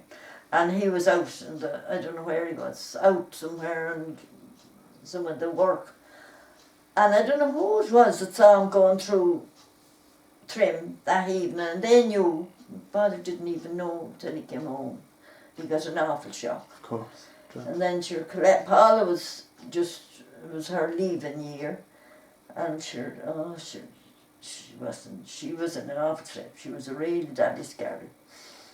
Oh, shook her terrible. Shook them all. Then Olive nearly lost her. It was so horrible. You know, it came so sudden to them all. Olive was living down in... They had their new house built and all. And we used to go down there every week, every Saturday evening. And... I know he was gone we got them to put the surround up there's a kind of an avenue up to it, and I don't know what, but she was in an awful state. But he saw 3 in the grandchildren. He saw, I don't think Joseph was born, he saw Lorraine. And then she had a little girl, Alwyn, and she was spina bifida. And she only lived 14 months. Oh. And then she had Tara. So I think that's all there was in at the time that, when Willie died. I don't think Joseph was born at that time. Yeah. That's a very painful thing. We'll move away from that. You had... probably your experience then with the third age and all of that was a pleasant experience. That was great. I was telling you all them about all the trips we used to do. We used to go down. We did a lot of trips down to the north. Right. And then the north crowd used to come up to us. That's all stopped, of course. But But that was great. There was lovely people down there. We used to meet them and have bits of dances, and there was also a woman up there from Dublin, and she used to come down to Summerhill with a gang a few times, and we used to go up to her, and they had some sort of a hall. We used to go up and we'd have the dancing and the singing, and they'd have a meal for us, and then we'd have a meal for them when they'd come down to us. And I don't know whether she's probably not alive anymore, I don't know now, but they were awful nice people. You know? What part of Northern Ireland was that? What No, the woman, Lord, Lord, I shouldn't say, I can't even think. Well, you think of of an the awful lot, so name of the place. don't mind that. But they were so nice. We didn't have to go right in now into it was. County Down, maybe. I couldn't even tell you. It was in the north anyway, and I can't remember. Doesn't matter. I'd have to go back. You told me a great story about your trip to Norway, so please tell me that again. Oh yeah, we took a great time in Norway. That was. Did we go over there? And no, I think we flew over there, and we were a whole week in it, but we weren't in hotel. We were in. It was during school holidays, and we were in their classrooms, and they had little bunks, and all the little bunks, we just had barely room for to sit at the side, and the other bunk was that near us. Oh, it was hilarious. And I think we used to go down, and there was kitchens in it, and we'd feed ourselves, and Jesus, it was gas. And then there's those Germans that are 2 rooms up, and of course we had an accordion, May Quinn, Lord Mercy, herself and the husband, and she was a great old accordion player, and sure we'd be singing and playing this all night, and the Germans seemingly, we used to keep them awake. They'd be gone to bed at 8:30, and sure we'd be still alive at 12. They'd be up in the morning at 4 o'clock. Oh my God almighty, save us and bless us. And some of them got out one night and wanted to go to the toilet, and there was big throws, you know, those big troughs. That was I don't know for the children, but I don't know what was without when she come tearing in. It was about 2 or 3 or 4 o'clock in the morning, 4 o'clock in the morning, and one of the Germans, and she was in and this, and she's scrubbing herself. She having a bath and then in this and she, who the hand was it at all? She come tearing back into the room. This is what was happening. Oh, they were off, and they were very ignorant. It was who the hang? One of them was of ours lot was in the toilet one day. There's no locks, and she was kind of getting dressed, and this German one, she wanted to get in, and she just got your woman's clothes and put them outside the doors. But it's out picture, I'm in here, and they were terribly ignorant. But anyway, we laughed at them. But they didn't like the Irish. You got your own back with the hoolie every night, though. What? You managed to get your own back on them with the hoolie. Oh yeah. Oh, they didn't like the hoolie at all. They didn't like the singing. They didn't like the noise. She was dreaming to be in bed at 8:30. There's 2 rooms of them further on from us. Oh, so we just had that was better holiday than the hotel holidays now. Sure. That's a fact. It was and all of the guests enjoyed it. All of the people that travelled. Yeah. Oh Lord, yeah. Right. Everyone. And Mrs. Shannon was at that. Yeah. Was Mrs. Shannon from Spring Valley. no. Oh no. Oh, here. Oh, Betty. Betty Shannon. Yeah. Betty was there, and Right. Nancy Flaherty and Mary Gill and Mary McCluskey and all those women were all there. Sure, I suppose Ma Mooney and they used to come. Eileen McNeilis came in a few of them mountains too. She was in Scotland with us anyway. Okay. Any other memorable trips like that? Yeah, nice one. I liked the Scotch one. Every one of them. There was a nice one to Daila Man. I remember Mrs. Ennis and her sister was there. And my God almighty, it was no length after that when her sister was killed in Dublin. Oh, With a car or something struck her and killed her in Dublin. I remember that well. It was no length after because I remember being with them, you know, and think that she was gone so quick. And any of them trips at that time, I don't know what sort of they are now. Paddy Whitaker used to come on a lot of them with us. And he used to enjoy them. And I remember being in one in Lourdes, and Tom Fields was in it. It was his birthday during the trip. He was 80. And Jim Moore and Mrs. Moore and Father Whitaker and all of the women. And Mrs. Geraghty and Miss Geraghty's sister and Ma Mooney and Mrs. Kelly and all those women. Oh my God, we had a whole plane load. But that was lovely, and it was really great, and had great singing songs in the evening in Lourdes and Hugh Fields' birthday. Kathleen Daly and Paddy was in it. But I remember we coming home in the plane, and the pilot for a treat was bringing Tom into the front of the to see the works. Mm-hmm. And the next thing was, we didn't know that, but anyway, the next thing, Fields walked up along the aisle and on for the door with this man in the uniform. And, oh, be so-and-so, says Paddy Daly, there's something wrong with the works, there's Fields gone in. You know, they have such funny things that they do say. Oh, we had such a laugh. But they were bringing him in. He was bringing out that there was something wrong with the engine. Tom was a tremendous character. Yeah. He was a great character. Yeah. But, he enjoyed that. Oh, he did. Do you have a recollection of any other characters like that? Because there isn't the same opportunity anymore to meet people, or the storytelling and or all of that. Do you have any other memories of people around? What you call her was great. And she was a great old singer and great. Mrs. Clinch. Clinch, yes, of course. She was a Kelly. Yeah. Yeah, she was a great character. She was lovely. She had great songs.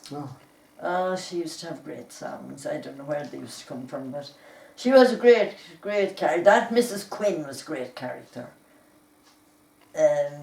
Down from Joe Murtagh's Road. Right. She was great. It was great old carry on. She loved old plays, and we used to. Remember we used to have them in the community centre. I remember doing them. Jenny Mack. I remember what you call her. Herself, and what was the names? Used to be running those kind of plays, or I don't know what you'd call them, but we used to have great fun at them. I remember being up on the stage. We used to have different songs and jokes. I really forget it now. It's just probably all come back to me tomorrow and I start thinking. But I should have been thinking of that now and I didn't. But she was very good, and she could.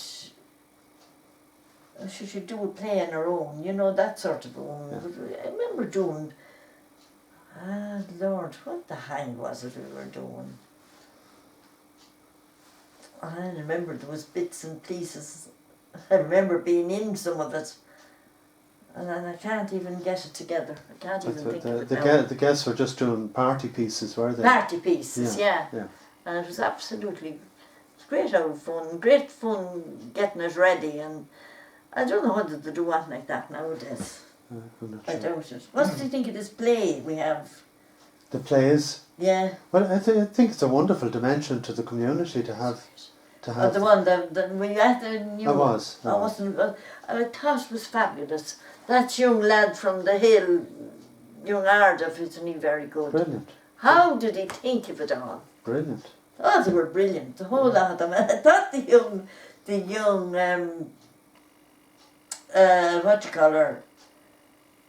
Nangle lassie. Yes. I thought she was a great 15-year-old, and she ate Joe chewing at the. Oh, I thought she was brilliant. It couldn't, she really, I thought she was great. Every one of them, you couldn't say anything around them. The Heffernan girl was on, and of course Vincent Lavelle was very good. Yes, oh, he was fabulous. He was fabulous, because he was in it years ago, but he was very, very good. Oh, he was fecking everything, fecking everything. Oh, Dorothy Linley, I thought it was now Joe and Olive, they came up for it because they do plays every year. Then during their 20th, will be this year now, they do it on Lent, during Lent. And she told me the name of the one that prayer now, and I can't remember. But they thought that they were very, very good. And they're down in Rahue, they're doing it now for the last 20 years. And we had to go down every Lent. They're doing a lot of John B. Keynes and a lot of plays. But Joe's great at the plays. Right. And he loves it. So anyway, I don't know, she told me what they're doing this year and I forget. Can you remember when you came first, in the 50s, there was a drama group here? There was, Seamus Hughes was in it. And do you remember any of those plays? no, I don't Right, think right, I suppose the kids were small here at Of that course. time, and I probably wasn't at any of them, whatever it'd be at them. Yeah. No, I don't think I was. Willie would go to them, he'd be saying about them. Molly Gray. Molly Gray was a great character. You know Molly Gray and Pat. Molly Gray used to Katie here twice a week, herself and Pat. Right. At Christmas Eve, she'd always go to the midnight. Well, we used to have midnight mass for a while, and then it went to earlier. But they'd always come up here from the midnight mass or from the mass, Christmas Eve mass, and she'd be singing Jingle Bells. But she used to always bring this big bag of tea, the loose tea, and that was to do till next Christmas. To drink the tea here, you know, and then that was to do next Christmas, and that was every Christmas Eve. And they come in here after mass, and they cut the pudding, the cake, or the ham would be, and we'd have feed here, and it might be 1, 2 o'clock and they're leaving. That was every Christmas for years and years and years. But there's so much things. Molly, Pat and Ned. Huh?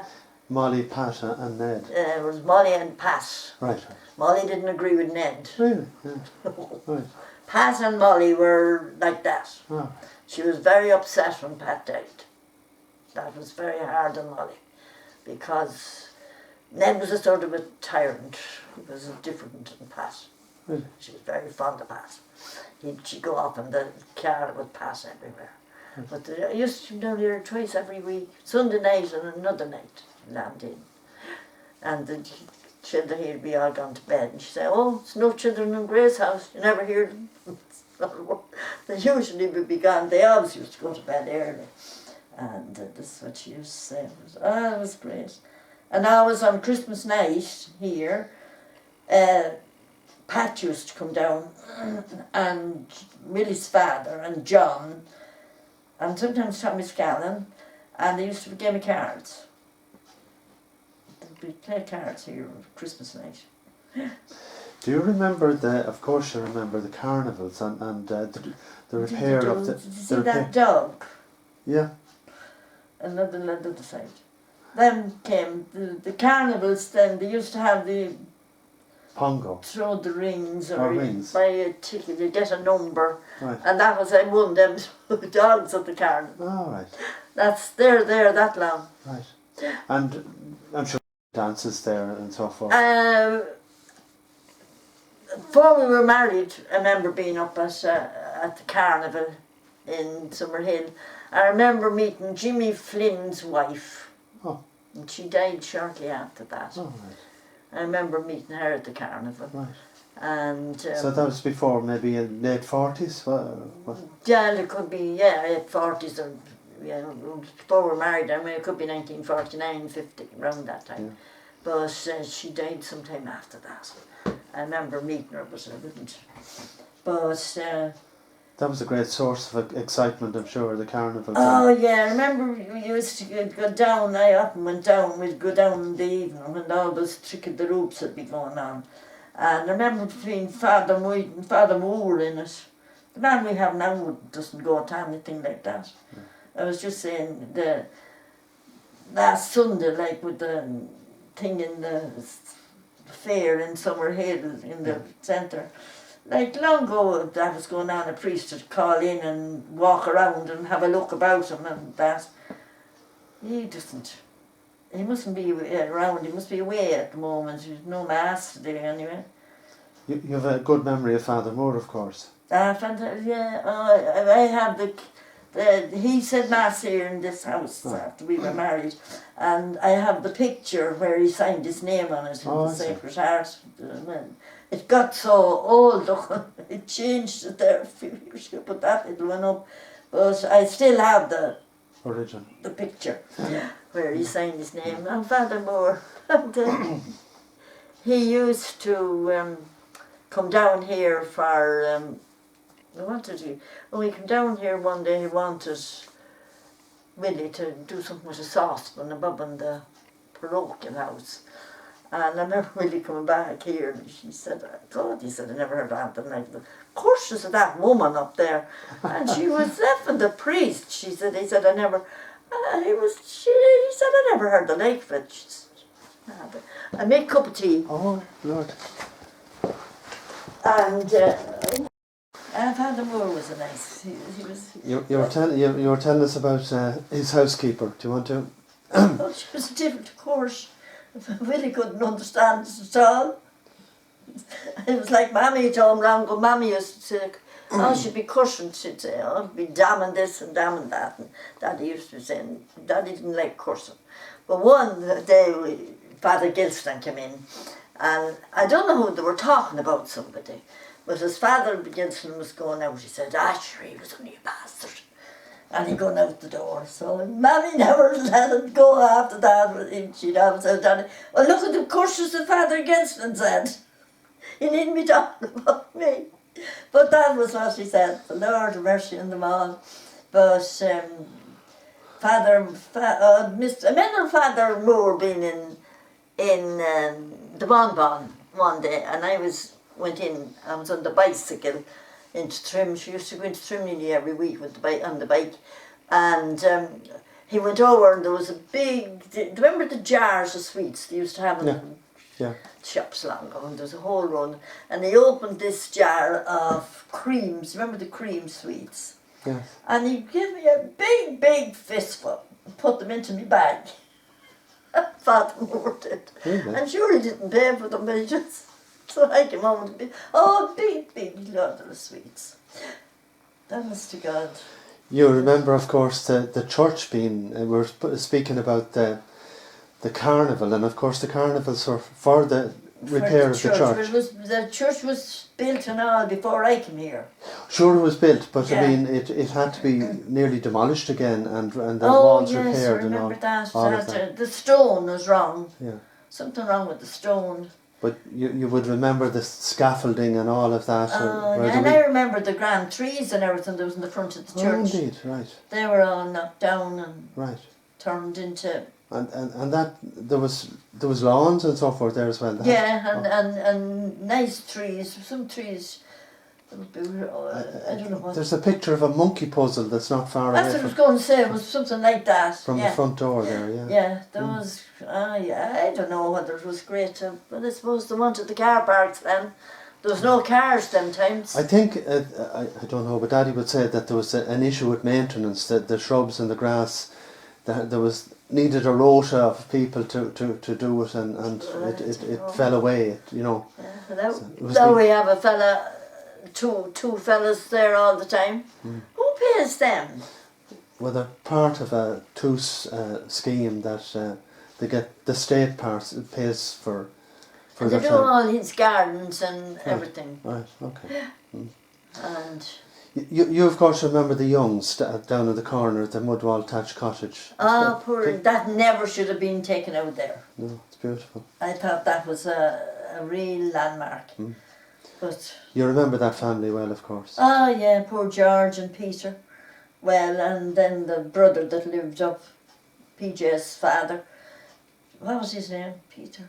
Peter and George. They lived at home. George used to make the brown bread. Yeah. And there'd be 2 cakes outside the window cooling. Right. Umpteen times I saw them. And George was nice. The poor devil, he lost his leg then. He got that out, gangrene or whatever it was. Peter was, indeed, Peter was often in here. He got cancer here and it fell out, and it was all right. Really? Down his lip, Right. in a bad way, but Right. they were harmless Indeed. people. But I always said that house should have been left. They should have kept it. Yeah. It would have been like it was a landmark. It's there for hundreds of years. Was indeed, yeah. But Well, time goes on. You've given us an extraordinary insight into your life and times, and it's fabulous. Your recall, your memory is just incredible. It's really incredible. Jenny, All the names that you mentioned there, you need a library to store half of it. It's incredible. I'm on behalf of future generations. Thank you very much. This is. Jenny, that's nice. People will really appreciate this enjoyed. in years to come. So Enjoyed the evening, to tell you the truth. thank you very much, Kate. It was, sure, you have a housekeeper too, Father. Your man Dowd. Right. He went down to give out to Dowd because Maggie Brain was living with him. Sure. And he said, sure, you have a housekeeper too, Father, so there was no more said. Jenny Mag.